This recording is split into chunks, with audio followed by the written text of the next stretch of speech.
Hello, അപ്പോൾ നമുക്കിന്നൊരു തെയ്യത്തിന് പോയിട്ട് വന്നാലോ? തെയ്യം കണ്ണപുരത്താണേ. കണ്ണപുരത്തെ തെയ്യത്തിന് നമ്മളിതാ സന്ധ്യക്ക് ഇറങ്ങി.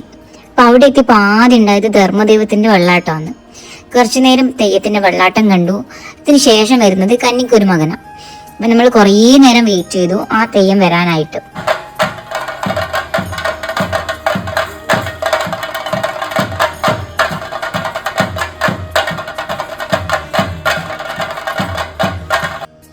അതിനുശേഷം ഞങ്ങൾ ഭക്ഷണം കഴിക്കാൻ പോയി. പറയാണ്ടിരിക്കാൻ വയ്യ, നല്ല അടിപൊളി ഭക്ഷണമായിരുന്നു. പിന്നെ അത് കഴിഞ്ഞിട്ട് കന്നിക്കുരുമകൻ്റെ വെള്ളാട്ടമുണ്ടായി.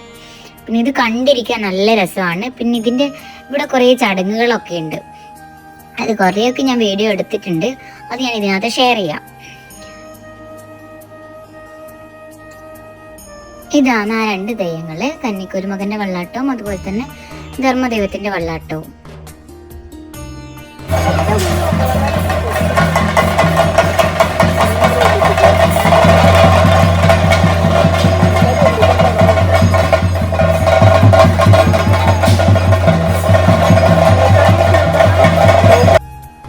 അതിനുശേഷം ഉണ്ടായത് വിഷ്ണുമൂർത്തിയുടെ വെള്ളാട്ടമാണ്. നല്ല രസമായിരുന്നു ഇങ്ങനെ കണ്ടിരിക്കാൻ വേണ്ടിയിട്ട്. അടുത്ത് തന്നെ കാണാൻ പറ്റി. സാധാരണ തെയ്യത്തിന് പോയിട്ടാകുമ്പോൾ ഇങ്ങനെ ഇരിക്കാനും സീറ്റ് കിട്ടോ ഇല്ല, പിന്നെ അടുത്തുനിന്ന് കാണാനും പറ്റില്ല. പക്ഷേ ഇത് നല്ല വൃത്തിയായിട്ട് കണ്ടു. കഴിഞ്ഞ പ്രാവശ്യം ഇതുപോലെ തന്നെ അടുത്തുനിന്ന് കാണാൻ പറ്റിയിട്ടുണ്ടായിരുന്നു.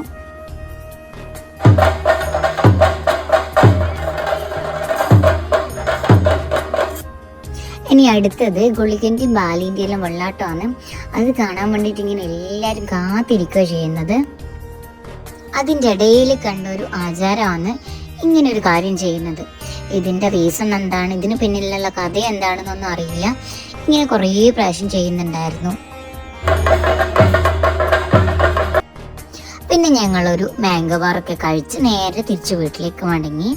അപ്പോൾ ഇത്രയാണ് ഇന്നത്തെ തെയ്യത്തിൻ്റെ വിശേഷങ്ങൾ. അപ്പോൾ ഇതിനൊക്കെ ബായ്.